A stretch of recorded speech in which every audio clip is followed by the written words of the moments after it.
My sister borrowed my $320,000 apartment for a week while I was on business. When I returned, every room was empty.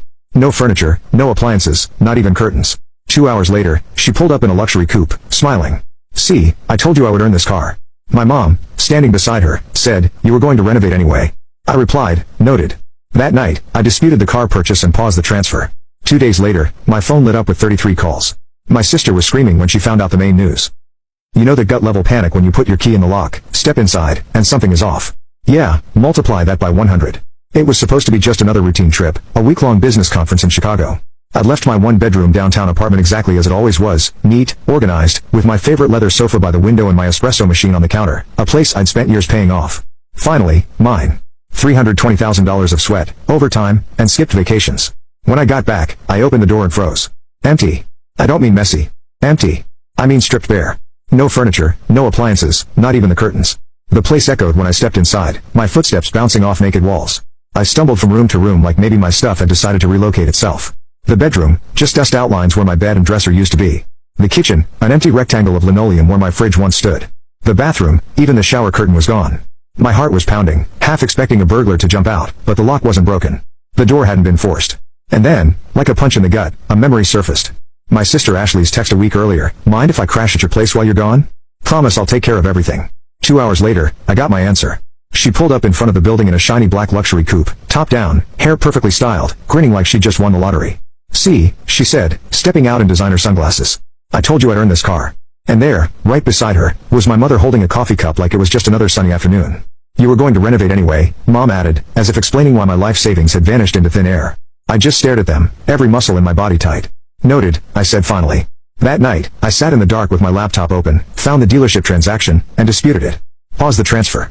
2 days later, my phone lit up with 33 missed calls. Ashley's voice came screaming through the voicemail when she found out the main news. Ashley has always been that sibling, the one who somehow makes impulsive, reckless choices look like bravery to our parents. If I saved up for years to buy something, she'd get it in a month because life is short. You can't take money with you. If I worked overtime to pay off a loan, she'd rack up credit card debt on spa weekends and new handbags. And Mom would call it treating herself. I'm the older one by 3 years. And for as long as I can remember, I've been the responsible child. Translation, I pay my bills on time. I don't blow rent money at casinos.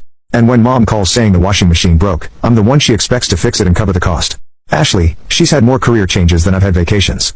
Yoga instructor, social media manager, wellness retreat organizer, and her latest, something about flipping luxury goods for profit, which as far as I could tell meant buying designer items on credit and trying to resell them for more than she paid. Spoiler, she was terrible at it. The favoritism wasn't even subtle. If I bought myself something nice, Mom would raise an eyebrow and say, "Hope you didn't overextend yourself." When Ashley showed up in a new $2,000 coat, Mom's reaction was, "She deserves it. She worked so hard." Except she didn't. Not really. Over the years, I lost count of how many loans I'd given her. It always started the same, a tearful phone call, a promise it was temporary, and an emotional hook about how family is supposed to help family. The money was never paid back. 2 years ago, I made the biggest mistake of my life. I co-signed a lease for her boutique, a tiny, overpriced space in a high-traffic area she swore would become a hot spot. She stopped paying rent after 4 months. Guess who covered the remaining 8? Me, because the landlord came after the name that actually had a credit score. After that disaster, I swore I'd never mix her problems with my finances again. But in this family, boundaries are treated like speed bumps, something to roll over without slowing down. And then the apartment, my apartment. It wasn't just a place to live.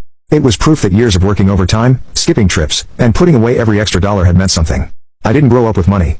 I grew up in a 2-bedroom rental where the ceiling leaked every winter. So, owning a $320,000 place downtown felt like winning a war no one thought I'd survive. Ashley knew exactly how much it meant to me. She'd been there on moving day sipping champagne in the kitchen, saying, "Wow, it's like a real adult lives here." That was her way of complimenting me. So, when she texted me before my business trip asking to borrow the place for a week, I almost said no, but she hit me with, "It's just for a few days. I'll water your plants. Keep it spotless." You know, I could use a quiet space to think. Thinking in Ashley's speak meant scrolling Instagram and planning her next ill-fated hustle, but I caved. Maybe because part of me still wanted to believe she could be trusted. Big mistake. From what I pieced together later, she'd started plotting before I even left town. She had a friend who worked in some shady luxury consignment circle, the kind where merchandise changes hands fast. No receipts, no questions asked. In that world, furniture wasn't just furniture. It was high-value assets. The moment my suitcase rolled into O'Hare, Ashley was on the phone to her crew. My leather sofa sold within 48 hours. My custom oak dining table, gone. Even my mid-tier appliances were apparently worth something on the resale market if you moved them fast enough. And she didn't stop there. Clothes, electronics, the framed art I'd collected over the years, stripped and vanished. She even took the coffee maker I used every morning. The coffee maker. What really twisted the knife was learning how proud she was of it. That luxury coupe she pulled up in, bought with the proceeds of my belongings. And Mom, instead of being horrified, acted like Ashley had just landed a dream job. You were going to renovate anyway, Mom had said, standing there in broad daylight as if she was making a reasonable point. Renovate? Sure. In my mind, that meant new paint and maybe a different backsplash, not replacing everything because my sister turned my home into a personal liquidation sale. Over the next 48 hours, I went from disbelief to anger to a cold, surgical kind of focus. I combed through bank records, traced the dealership payment, and froze the transfer before it cleared. I also found a series of Venmo and PayPal transactions from Ashley's account to a handful of names I didn't recognize, the same names that started popping up in Facebook Marketplace listings for items that looked eerily familiar. When I confronted Mom, she didn't even flinch. Honey, Ashley's just trying to get ahead. She saw an opportunity. You've always been so stable. You can rebuild. Stable? That's my family's polite way of saying we can take full advantage of you and you'll survive because you're the responsible one. By the time Ashley realized the money for her car was frozen, she was in full meltdown. 33 calls in a single afternoon. Half the voicemails were aggressive messages. The other half were attempts to guilt trip me. You've turned my life upside down, she screamed in one, when she found out the main news. Do you know how hard I worked for that deal? You're supposed to be my brother, not my enemy. Worked. She'd worked by emptying my home like a swarm of locusts. And the worst part, Mom backed her again. The 33rd call came in just as I was pulling into my parking garage. My phone screen lit up with Ashley's name. The little thumbnail picture of her in oversized sunglasses and a smug smile, making my jaw clench so hard it hurt. I let it go to voicemail. Then I stepped out of the elevator into my stripped bare apartment, and something inside me snapped. You know that feeling when you've been swallowing anger for so long it turns into something cold and sharp? That was me standing in an empty living room where my sofa used to be. 5 minutes later, I was in my car headed to Mom's house. The moment I walked in, I could hear voices. Ashley's high-pitched whining and Mom's calm, enabling tone. They were in the kitchen, coffee cups in hand like this was a normal Tuesday morning and not the aftermath of a heist. Ashley looked up, eyes blazing. Oh, finally. Are you going to explain why you're sabotaging me? I laughed. It wasn't a nice laugh. Sabotaging you? You emptied my apartment like a burglar, sold my things for cash, and you think you're the victim? Her lips curled into that infuriating smirk. It's called entrepreneurship, big brother. You wouldn't understand. You've always been scared to take risks. Mom chimed in like she was moderating a panel discussion. She saw an opportunity. Sweetheart, you have the means to recover. Ashley was just trying to get ahead. Get ahead? My voice was getting louder. By selling my bed, my TV, my kitchen appliances, by taking the clothes out of my closet. Ashley crossed her arms. You're making this bigger than it is. The car was my investment. You paused the payment. That's theft. That word, taking without permission, nearly made me choke. You want to talk about theft? Let's talk about the $15,000 worth of my property you liquidated without permission. Or the fact that you signed my name without my permission on the storage unit release form so you could clear it out without me knowing. Yeah, I know about that, too. For the first time, she blinked. Mom stepped in, her tone suddenly sharp. You're being dramatic. This is family. Family shares. I turned to her, my voice, I see. No, family doesn't strip your home bare and buy themselves a sports car with the profits. Family doesn't guilt trip you into cleaning up their messes over and over. That's not family. That's exploitation. Ashley scoffed. You're acting like I didn't do you a favor. You said you wanted to redo your place anyway. Now you can start fresh. I stepped closer, lowering my voice, but making every word count. Here's what's going to happen. You're going to return everything that hasn't been sold yet. You're going to give me the names of every person you sold my belongings to, and you're going to take that car back to the dealer before they come get it themselves. She rolled her eyes. Or what? I pulled out my phone, tapped the screen, and held it up so she could see the email drafts waiting to be sent. One to the police with a list of stolen items. Another to her bank with screenshots of her resale listings, and one to the dealership, including the disputed transfer details. You have 24 hours before these go out, I said. Tick-tock. For a moment, there was silence. Just the sound of the fridge humming and Ashley's breathing getting faster. Then she exploded. You're impossible to deal with. You've always been jealous of me. You can't stand that I'm finally doing something with my life. I couldn't help it. I laughed again. Doing something with your life? You mean taking nearly everything from your own brother without asking? Yeah. Mom must be so proud. Mom slammed her coffee cup down. Enough. If you go through with this, you'll destroy this family. I looked her dead in the eye. This family's been rotting from the inside for years. I'm just done pretending it's not. Ashley lunged for my phone. I stepped back, pocketing it. This is over, I said. You have until tomorrow morning to make it right. After that, I'm not your brother. I'm the person filing an official complaint. She froze, her face draining of color. I walked out without another word. Her shouting following me down the hall. Threats, insults, half-hearted sobs. Mom's voice was in there, too. Pleading, scolding, bargaining. But I didn't turn back because for the first time in years, I wasn't the stable one holding the family together. I was the one letting it fall apart, exactly where it belonged. By the time I woke up the next morning, my phone was lit up like a Christmas tree. 46 missed calls, 19 texts, and 7 voicemails from numbers I didn't recognize. Ashley had apparently recruited half her contact list to harass me into dropping it. Too late. At 8 a.m. sharp, I hit send on every email draft. The police report, the list of my missing belongings, the screenshots of Ashley's listings, the dealership dispute, all of it went out. Within 2 hours, my inbox was buzzing with replies. The officer assigned to the case wanted to schedule a statement. The dealership thanked me for bringing a disputed transaction to their attention and confirmed the car was already flagged for repossession. At 10:17 a.m., I got a text from a mutual friend. "Dude, your sister's car just got towed from outside your mom's place. She's losing her mind." I almost felt bad picturing her in that bathrobe she always wore in the mornings, hair a mess, screaming at a pickup driver who couldn't care less about her tantrum. Almost. By noon, Mom called. Not to apologize, not to ask how I was holding up. No, she opened with, "Do you realize what you've done?" Ashley is embarrassed. "Everyone's talking." "Good," I said flatly. "Maybe she'll think twice before she strips someone's home bare again." "You've turned your own sister into a criminal in the eyes of the law," she shot back. "No," I corrected her. "Ashley turned herself into a criminal. I just stopped covering for her." Mom went quiet, but I could hear her breathing hard into the phone, the kind of angry silence where you know the person's still searching for a way to guilt you. "Don't expect me to take sides in this," she finally said. "You already did," I replied and hung up. By late afternoon, the fallout was spreading. The shady resellers Ashley had funneled my belongings through were suddenly very eager to cooperate once they learned the police were involved. 2 of them had already messaged me offering to return items in exchange for me not naming them in the investigation.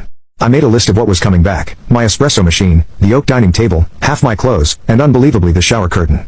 That night, I got a knock at my door. It was my cousin Leah, who I hadn't seen in months. She came in, looked around at the bare walls, and shook her head. "I heard what happened," she said. "I wish I could say I'm surprised, but it's Ashley. She's been bragging for weeks about some big score she was working on. Everyone knew she was talking about you." The anger I thought had cooled started burning again. "She was bragging?" "Oh yeah," Leah said, sitting down on the one chair I still had. "Said you were too predictable, too nice to ever stop her." Guess she was wrong. The validation felt good, but it also made me realize just how long Ashley had been counting on me being her safety net. 2 days later, the official notice came. The dealership had taken the car back, refunded the frozen transfer, and was cooperating with the investigation. I'd get partial restitution from the property sales, but most of the money was gone, burned through on business expenses that turned out to be spa trips, designer bags, and one inexplicable $800 charge to something called VIP Champagne Lounge. Ashley, meanwhile, was in damage control mode. She posted a 900-word Facebook rant about how I'd betrayed my own blood and ruined her career. The comments were a mixed bag. Half her friends parroting her sob story, the other half asking uncomfortable questions about why she'd been selling her brother's stuff. The best part, an old high school friend of mine who works in real estate messaged me. "Didn't your mom say Ashley was getting into property staging? I guess she forgot to mention that inventory came from your apartment." The ripple effect hit Mom harder than she wanted to admit. People in her social circle started side-eyeing her at church, whispering about that situation with her daughter. She called me again a week later, her tone smaller than before. "Maybe we all handled this badly," she said. I didn't sugarcoat it. "No, they handled it badly. I handled it the only way that stopped it from happening again. And I meant it because for the first time in years, I wasn't bracing for the next emergency phone call, the next emotional shakedown. My apartment was still half empty, but it was mine again, quiet, safe. Over the next month, I replaced only what I truly needed. A new sofa. Nothing fancy, but comfortable. A refurbished espresso machine. Curtains I picked out myself just because I liked the pattern. One night as I was sipping coffee in that quiet space, I got a text from Leah. "You know, Ashley's been telling people she wishes she just asked you for help instead of pulling that stunt. Not that she's apologized, but still." I smiled to myself because that was as close to remorse as Ashley was ever going to get. And it was enough for me to know I'd finally broken the cycle. I'd stopped being the bank. I'd stopped being the doormat. And maybe most importantly, I'd stopped being afraid to let the family fall apart. It's been 3 months since the day I walked into my apartment and found nothing but bare walls and echoing floors. 3 months since I froze the car payment, filed an official report, and lit the match that burned every last bridge between me and my sister. And here's the truth no one tells you. When you finally cut off the people who've been bleeding you dry for years, the silence is deafening, but it's also addictive. At first, it felt weird not to be on edge every time my phone rang. No more emergency texts from Ashley at 1 a.m. asking for a quick $500, just until Friday. No more guilt-laced voicemails from Mom about how family helps family, which really meant I helped them. The space in my head that used to be filled with their drama is now mine. I've started using it for things I didn't have time for before. I picked up a Saturday morning boxing class, not because I'm training for anything, but because it feels good to hit something that won't call me selfish afterward. I started taking weekend trips. Nothing extravagant, just me, a rental car, and the open road. And my apartment, it's becoming a home again. I'm replacing things slowly, intentionally. Every new item is something I chose, paid for, and placed exactly where I wanted. A quiet reminder that I own this space, and no one else gets a say. The family fallout is still simmering. Mom and I talk occasionally, but it's surface level. Birthdays, weather, the kind of conversation you'd have with a polite neighbor. She hasn't apologized. Not really. She still frames it as a misunderstanding that got out of hand. I don't bother correcting her anymore. She knows the truth. Ashley, well, she's reinvented herself again. Last I heard, she's calling herself a luxury lifestyle consultant, whatever that means. She blocked me on social media after I refused to take down my posts explaining exactly why the police showed up at her door. Apparently, the truth was bad for her brand. The rest of the family is split. Some think I went too far, that I should have handled it privately to avoid public embarrassment. Others have quietly told me they wish they had the guts to do what I did. That second group, they're the ones I actually spend time with now. The biggest change, though, isn't about Ashley or mom or anyone else. It's about me. For years, I wore the responsible one like a badge of honor, but it was really a leash. It kept me in place, kept me useful to the people who knew exactly how to pull it. I thought keeping the peace was the noble thing to do, but all it really did was make me an easy target. The day I hit send on those emails, I cut the leash, and yeah, the fallout was ugly. Relationships ended, voices were raised, bridges burned so hot they turned to ash. But on the other side of all that, there's peace.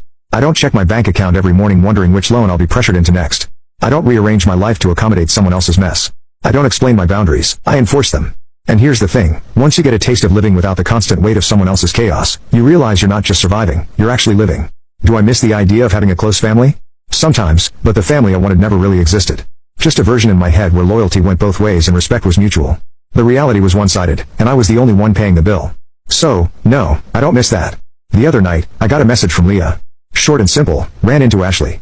She's telling people you learned your lesson. I think she meant that you won't mess with her again. I stared at that message for a long time, then laughed. She's right about one thing.